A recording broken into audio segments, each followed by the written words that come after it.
In love this week, use that gift of communication to express those feelings clearly and openly. Avoid scattering your energy across too many romantic possibilities. Welcome to Cards and Constellations with Bonnie Morris and Don Rumor Rivera from Sonoran Mystic Tarot. Here, we blend astrology and tarot to guide you through the twists and turns for the week ahead. Don't forget to hit subscribe and share. Let's dive into your cosmic journey together. Gemini, this week in your social life, your energy is high and you're likely to be the center of conversations, events, or group activities. Networking, casual meetups, and social media interactions all hold potential for connection and opportunity. Your charm and wit make it easy to engage new people, and existing friendships may deepen through meaningful conversations. Midweek, pay attention to your energy. Juggling too many interactions can leave you feeling scattered. Focus on the ones that are mutually stimulating and rewarding. Don, what do you have in tarot? Cool beans. Let's see what we got for social for the sign. What do we got? Spirit. Ooh, obstinate this week. I don't know what's going on here. Okay. Can we talk? Can we talk? Oh my, there we go. Finally. Hangman. Interesting. Especially in a social situation. What is that? Get out of the corner. Get out of the corner. Why are you hiding in the corner? What are you afraid of? Why do you want to be a wallflower? Get out and be in the group. Embrace. Sitting on the wallflower doesn't do anything but push you further and further in this little funk. You don't need to be a funk, and you don't need to create your own funk. Get out there and get into the conversation. And what, so you know, it's like, even if you don't understand the conversation, like again with the blind here, you don't understand the conversation. Reality is there's a few words that can get you into a conversation and continue. As in, can you explain that to me? What are you talking about? Or I'm not sure I understand. Again, it's amazing how when you lead with those kind of statements, people engage because they want to help you understand. They want to help. The people we can't help but want to help. So if you get off the wall, get out of the corner, get out of your funk, and say, you know what, I'm not sure I understand that completely. Can you explain it? And all of a sudden the conversation comes and other people join in. Guess what? This goes away because then you don't have that feeling of, I don't know people. I don't. All you've done is you've given them a chance to talk. People love to talk, except for me. I never talk, as you can tell. But anyway, the point is, give yourself the opportunity. And even if you feel like you don't have something to offer in a conversation, which I tell you is not the case, because you do have something to offer, it's just you don't maybe have the confidence right now. Engage in one of those conversation starters. And look at this, the Queen of Pentacles that says, you know what, it'll pay off. It'll pay off in a big way. And guess what, that payoff's will be down the road. So you may wind up engaging in a conversation with somebody that turns into a really good friend down the road, and somebody who helps to really become involved in your life in a way that is so much more important than you could ever imagine, because you got off the wall, because you got out there and you said, hey, I don't understand, or hey, share that with me. Okay, so get her done. Get her done. What else you got, Miss Bonnie? Well, let's talk about money here. Gemini, your week for financial focus is on adaptability and communication.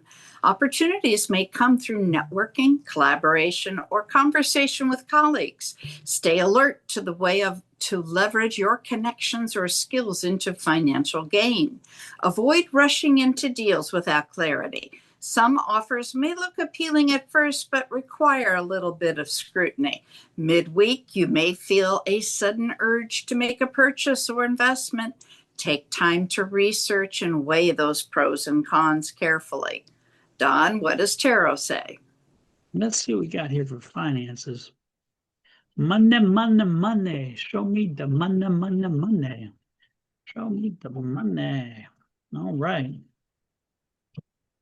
First card out. Ooh, a lot of competing interests this week. Okay, what's happening here?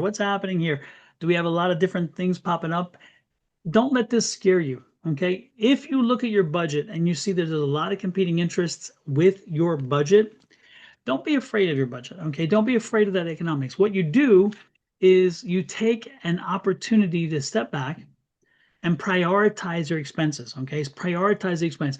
Is there something that you can shift back or shift out of cycle? Is there something that you can maybe negotiate back or cut back? There's all kinds of things you can do. There's some things you can delay gratification. Maybe do a few less Starbucks. Maybe do a few less lunches out. Maybe do a few less something else, and instead have the economic resource coming in to cover that. If you look for the money, again, you will find it. If you look for the money in your budget, you will find what you're looking for. The Sun card says you can find it. You can easily find it. And I just gave you the bags of money. They're flying at you, so you can take them.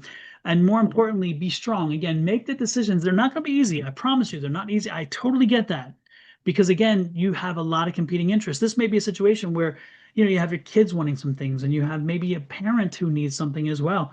Maybe you have a sibling who is in a financial situation and you want to help them. A lot of competing interests, but you have to be strong. You have to understand that, hey, let's prioritize. Let's determine what is more important. Do I get a new pair of shoes? Maybe not this week. Do I repair the vehicle that takes me back and forth to work? Hell yeah. Those kind of things. Do I make sure my kids are fed? Hell yeah. When it comes to other things, maybe they have to take a back seat. Maybe you have to cut back on some subscriptions, get rid of some subscriptions you don't know. Maybe check your subscriptions and find out, are you paying for subscriptions you didn't even know you're paying for still? Are you using something in your money bag that's not being beneficial to you? Do you have a subscription to some service that you don't use anymore? Maybe you played with some AI something and you didn't remember that you're paying for it. Again, use your reasonable logic. You'll find something there. And most importantly, you know what? You got this, but make sure you break it down one at a time. Don't let it overwhelm you, and you're going to be good. You're going to be good. And let us know, by the way, if you find, when you do your research and you find those subscriptions, share with us. He said, I forgot I was paying this, or I can't believe I'm paying for this. I don't watch Stars anymore, and yet I pay Stars. I don't watch this program. Again, share with us. Let us know, because you know what? I bet a lot of people are doing the same thing. And when you trigger it with them, you're helping them by sharing with us. I appreciate it. Miss Bonnie, let's move on to love before I grow too tired of this situation, because I don't like no money talk.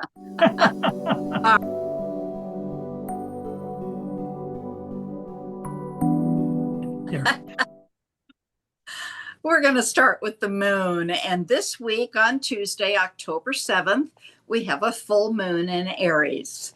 Now, of course, we have to go backwards. Okay, so let's go all the way back to April 8th of 2024. That's when we had the new moon in Aries.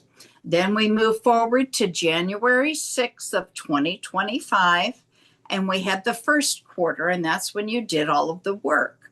So now we have the full moon where you can see everything, and if something's not to your liking, then you need to change it at that time. Then next year on July 7th of 2026, we'll have the last quarter. And that's when you celebrate your success and turn away and wait for the next new moon. Now the void, of course. All right. On the 7th at 6:23 in the evening, we have a void beginning.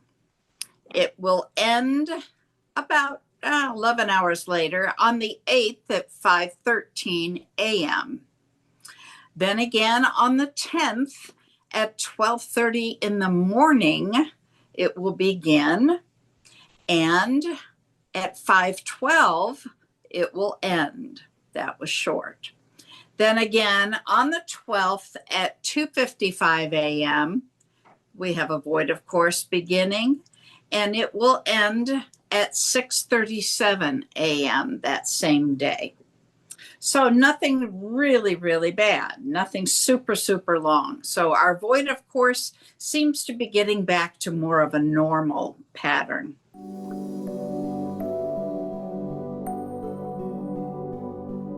All right, Gemini, your love life this week thrives on communication, curiosity, and connection. If you're in a relationship, conversations may turn more meaningful. You could find yourself discussing future goals, plans, or even deeper emotions that usually stay unspoken. Don't shy away from those talks that can bring clarity and closeness. For you single Geminis out there, this is a highly social week. You're likely to attract attention with your wit and charm, especially in group settings or online spaces. Someone new may pique your curiosity, but be sure to look beyond the surface level chemistry to see if they can truly align with your heart's needs. All right, Don, let's see the cards. I like that. I like that because, it's interesting. Sometimes we do get fascinated with the initial thought of whom we're with, and then you're like, you get to about the second date and third date, and you're like, what in the world was I thinking? But you know what? It all works out in the end because, again, sometimes we need that initial breakthrough, and that's good. So what I got here for love is Page of Swords. I knew somebody's coming in, and this somebody's not going to measure up. Talking about fitting whatever you like. This is the opposite. Don't be surprised if this new person that comes into your life is nothing what you would go for. They may not look like your usual. They may not speak like your usual. They may not do the things that your usual does. They may not be employed in the way in which you would prefer. They may not be conscientious about certain things you are. But look outside the box. Look outside and find maybe just find that, hey, there's something there. You're going to like that. You're going to like that energy. And maybe as opposites attract, maybe because they are so opposite you, that being opposite is something that inspires you. So there's that Three of Cups, which tells you joy and happiness and fun and party. So don't be surprised, again, if you enjoy the fact that you're finding somebody. And then look at this, the Queen. You slowly come around yourself. You're like, you know what? Yeah, I kind of see it now. Yeah, maybe they're not as tall as I usually like, or maybe they're a little more pleasingly plump or whatever. Maybe they are a little louder or a little more quiet. Maybe they are, maybe they are wealthier or not as wealthy. All those things, but you come around. You slowly come around. The good part, they're not bringing you around because you're not forcing them to change. You're changing your belief on what you thought you wanted and needed versus when you saw this person, you're like, wow, I'm thinking it. So when that spark happens and all that happens, look at this. There's the Empress. Whew, this is the start of a new long-term relationship. So again, look beyond your usual. Be open to it. You're going to find that they really are somebody whom you enjoy spending time with. And over time, you're going to find out you have a lot more in common than you thought. And ultimately, this could lead to a good long relationship. Now, I'm going to go back to those who are coupled already, those who are in relationships at this point. All this is saying is bring a little spark into your life. This is a Page of Swords, so it's like there's news coming in that's going to help you think things differently. So maybe add a little spice to your life. Again, get out there and do a social event. Make sure you're out there partying this weekend with them, spending time with them. Show them why you love them so much. Show them why they're important in your life. They just need to be reminded. It's been a while. It's been a while since you've done that, okay? And when you do, you kind of create a new interest and a new happiness in the relationship that's going to carry you for another period of time. So again, just show somebody you love them. Give them flowers. Give them something to let them know that you care. You just care a little bit. With that said, Ms. Bonnie, how can they show us a little bit of love? Oh, there's a little button down in the lower right-hand corner. It says love. Oh, I'm sorry. Subscribe. Hit that button and then set the notification bell to all. Now, if you're doing that on my channel, Your Love Goddess, hop over to Dawn's channel, Sonoran Mystic Tarot, and do the very same thing. Then, if you're not too exhausted from that, see Cards and Constellations, jump over there, hit subscribe, and set that notification bell. That way, we'll send you a message when we post something or go live. So there you go, Dawn. How's that? Absolutely. And folks, please, again, send us a comment. Let us know what you're thinking. Let us know your reaction and how this resonates with you. Or even if it doesn't, share with us that too. We are open to it and we will respond in kind. And Miss Bonnie, have you ever seen My Big Fat Greek Wedding? Oh, yeah. Mm-hmm. Okay, you'll understand this very clearly. It's like the Greek word for subscribe is love. So hit that love button in the lower right-hand corner, as Miss Bonnie says. I love that movie. And so, again, subscribe equals love. We'll see you next week. Love, light, and blessings from Miss Bonnie and her family, me and my family, to you and yours, and that Greek word.